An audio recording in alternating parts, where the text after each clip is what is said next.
Going over the trades on the day, down 46.50 in the 250K portfolio, down 975 in the 50K portfolio. Challenging day, an extra leg in this market. And so we had our last equity peak on Monday, and today is Thursday. So let's look at the price action this week and what this challenging price action was. And so we said on Monday we had our equity peak. We came close on last Friday's trade, and then last Thursday's trade, and then last Friday's trade was this, had a small losing day, and then we had an equity peak on Monday, and then so Tuesday the market was up and then down, and then down and then up, and then down and then up and then down, and so just all these same size V reversals at different times really. And what was different today was what we saw was the market on Friday. Overall, it went down, and this is pre-market, I believe. Down and then up in the afternoon, down and then up in the afternoon. This was opened higher, sold off, and went sideways, and then down and then up in the afternoon. Market went down, up in the morning, and then rolled over.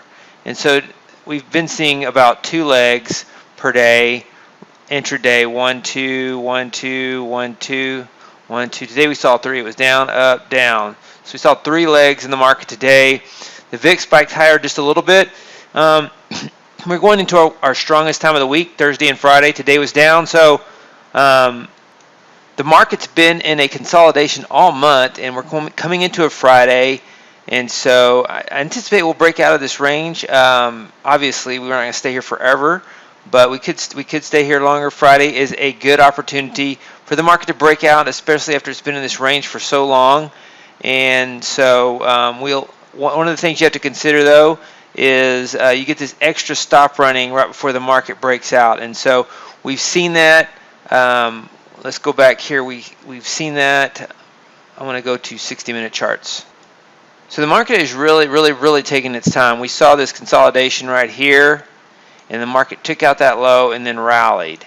And then we saw this consolidation here, and the market took out this low and rallied, but it kind of died out. It's been in a chop. This was last Thursday, and then so it didn't follow through. It didn't do that follow through like we thought it would. So it's chopped some more. This Friday, it looked like it was going to break out on that Friday, then it just pulled back and stayed in this range. It looked like it was going to break out again here on Tuesday, but pulled back, and then it ran this low today. Ran this, I guess this weekly low. Let's see, this was last Thursday, Friday, Monday, Tuesday. So it ran the weekly low this morning. Ran up here, came back, ran that weekly low again, made a lower low just by a tick, and then bounced.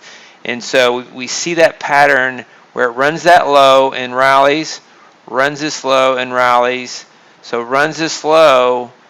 I think we're at an inflection point for it to break out one way or the other. I tend to think it's going to break out to the upside, but it could break out to the downside. So it could run the low and rally, run the low and rally, run the low and rally, run the low, start to rally, and roll over if it doesn't rally. So looking forward to tomorrow's trade. Gives us good opportunity. Let's go over the trades on the day, and you can see the stop running price action. So we caught up a little bit at the end of the day with tick pullback, and EVP1, the first trade was down on the day. It had a nice trade going. We were up on the day intraday. Thought this would follow through because it took out those weekly lows pre-market and said, nope, we're going to take those lows out again. And so I don't know what the catalyst will be. Momentum reversal was up on the day, rolled over, stopped out.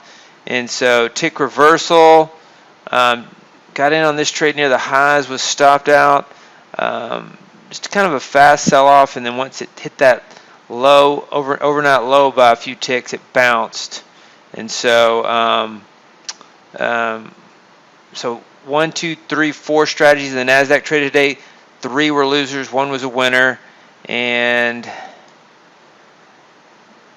tick fader up again today. It's taking advantage of these counter trend trades. Did a good job. Momentum reversal was down on the day on the S&P. Tick count trend was down on the day. Tick wave was up on the day, taking this short trade. Opening chop. Was having a tough week. Down yesterday, down today. let's see here. Oh, tick chop also.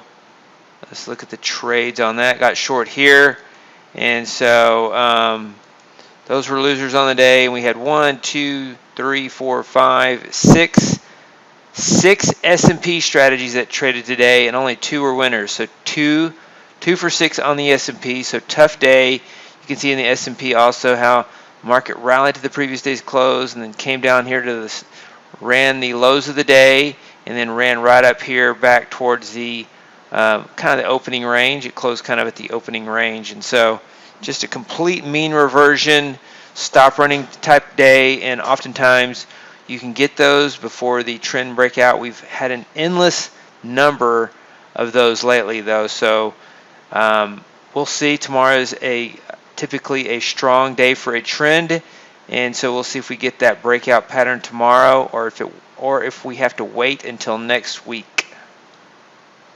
Once again, these are the trades on the day for April the 20th, 2023. Hey, David Bean here. Welcome to Capstone Trading Systems YouTube page. Be sure to subscribe to join our community of algorithmic traders. We are real money traders. We share our winning streaks, we share our losing streaks, as well as market updates, strategies, and coding tips.